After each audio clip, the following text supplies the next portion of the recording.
Enigma Nocturno. ¿Puede la mente humana obtener información de un lugar distante sin intervención de los sentidos convencionales? En términos científicos, la visión remota se presenta como un método diseñado para obtener descripciones de un objetivo distante, utilizando únicamente la cognición interna. No se habla de magia ni de poderes sobrenaturales. Se describe como un experimento de percepción anómala, estudiado mediante controles estrictos, estadísticas y repetición de pruebas. A este procedimiento lo nombran visión remota. Así, en esta historia, la visión remota no es un mito, sino un experimento, un esfuerzo por descubrir si la mente puede acceder a datos más allá de los sentidos, y si ese fenómeno puede estudiarse, reproducirse y en teoría comprenderse. Prepárate para algo que tu cabeza quizá no esté dispuesta a aceptar, pero este caso fue documentado y desclasificado por el gobierno de los Estados Unidos. Creer o no creer, eso lo dejo a tu criterio. El día de hoy te voy a contar la historia del famoso psíquico que pudo dominar la visión remota, Ingo Swann. Comenzamos. A lo largo de su historia, el gobierno de los Estados Unidos ha generado millones de documentos secretos, informes militares, investigaciones de inteligencia, programas tecnológicos y archivos diplomáticos, pero ninguno de ellos está destinado a permanecer oculto para siempre. Según sus normas oficiales, la mayoría de estos documentos deben ser revisados para desclasificación cuando cumplen 25 años. La revisión automática. En ese momento, expertos analizan si su contenido aún representa algún riesgo para la seguridad nacional. Si no, el archivo se libera al público. Sin embargo, no todo se vuelve público tan rápido. Algunos documentos contienen tecnología sensible, información sobre fuentes de inteligencia o datos que podían comprometer operaciones actuales. Esos pueden mantenerse clasificados por 50 o incluso 75 años, siempre bajo supervisión y con justificaciones específicas. Otras veces, la desclasificación ocurre antes de tiempo. En esencia, el proceso no es instantáneo ni perfecto, pero funciona como una puerta que tarde o temprano se abre, una puerta que deja ver pedazos de la historia que antes estuvieron ocultos bajo la etiqueta de secreto. En 1970, la CIA descubrió que la entonces Unión Soviética, la actual Rusia, estaba invirtiendo recursos en experimentos con psíquicos. Informes de inteligencia sugerían que los soviéticos estaban estudiando a personas que afirmaban poseer habilidades extraordinarias. Telepatía, telequinesis, percepción extrasensorial y otros fenómenos que, en teoría, podrían convertirse en poderosas herramientas militares. La sola posibilidad de que estas capacidades fueran usadas como armas encendió las alarmas en Estados Unidos. Y por supuesto, Estados Unidos no pensaba quedarse atrás. Así fue como nació el Stargate, un programa secreto cuyo objeto era encontrar individuos con talentos psíquicos reales o potenciales. Si existía la posibilidad de que la mente humana pudiera penetrar fronteras, bases militares o incluso secretos de Estado, valía la pena intentarlo. Dentro del programa, una de las habilidades más exploradas fue la visión remota, una técnica que supuestamente permitía a una persona describir lugares, objetos o situaciones situadas a miles de kilómetros de distancia. Las misiones eran simples en apariencia. Les entregaban coordenadas a los participantes, aunque muchos de ellos ni siquiera sabían leerlas. Y aún así, su mente, según los informes, viajaban. En un inicio, la visión remota fue utilizada para espiar instalaciones enemigas y obtener información delicada, sin importar las barreras de seguridad. De acuerdo con el testimonio de varios involucrados, algunas sesiones lograron revelar datos que no deberían haber sido accesibles. Sin embargo, había un problema. Los resultados eran inconsistentes. A veces los psíquicos fallaban, Otras veces la información llegaba incompleta o confusa, y el enorme presupuesto invertido no siempre justificaba los resultados. Con el tiempo se supo que las grandes potencias del mundo no abandonaron del todo estos intereses, aunque el uso oficial de la visión remota se volvió cuestionable. Se dice que muchos gobiernos comenzaron a reclutar personas capaces de realizar viajes astrales, habilidades consideradas incluso más precisas y peligrosas. Se cree que quienes dominaban estas prácticas pueden percibir la presencia de otros individuos que también están realizando viajes astrales, como si pudieran detectarse entre sí en un plano distinto al físico. Algunas teorías sugieren que ciertas bases militares cuentan con psíquicos entrenados únicamente para vigilar estos espacios invisibles y evitar intrusiones de otros psíquicos enemigos. Sería, en esencia, una nueva forma de seguridad.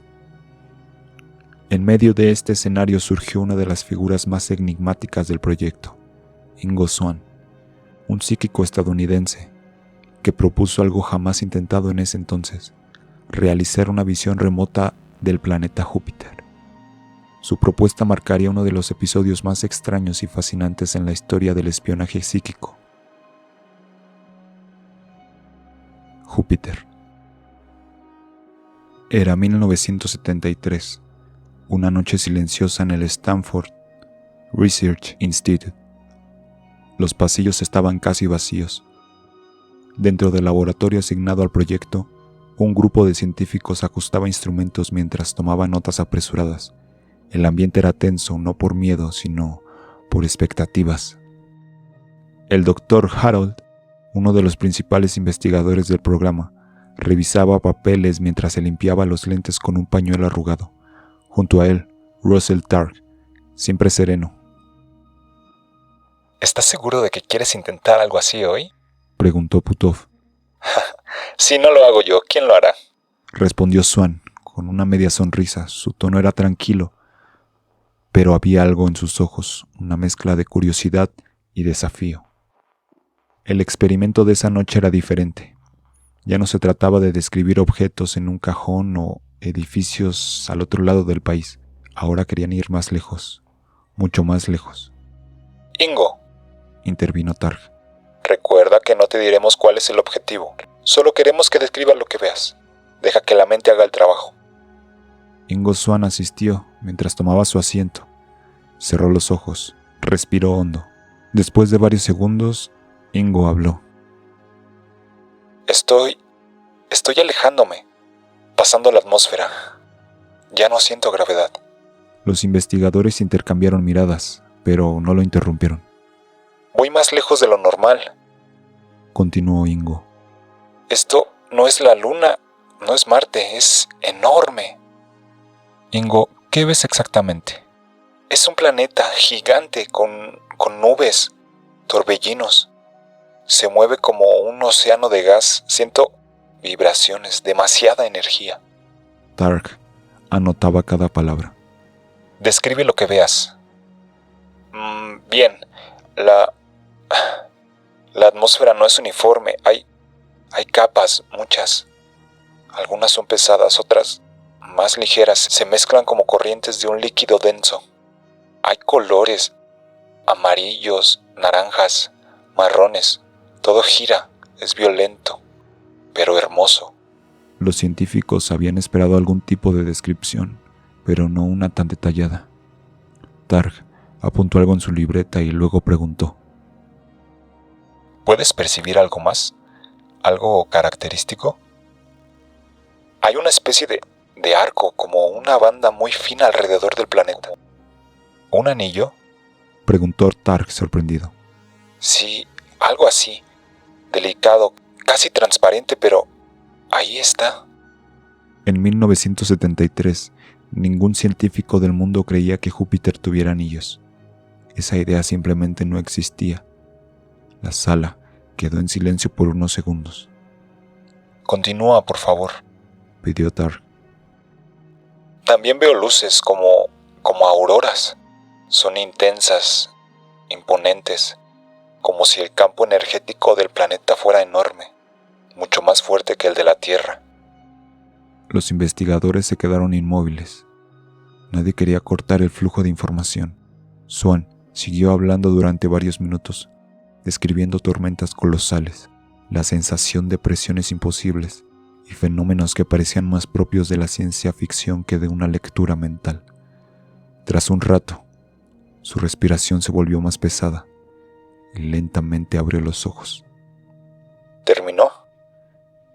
Preguntó exhausto. Tark asintió, tratando de no mostrar su desconcierto. Ingo, lo que describiste es extraordinario, pero necesitaremos tiempo para analizarlo. Vamos, solo describí lo que vi. No sé qué tan útil será. Esa noche los investigadores se quedaron revisando sus notas. ¿Anillos en Júpiter? ¿Auroras poderosas?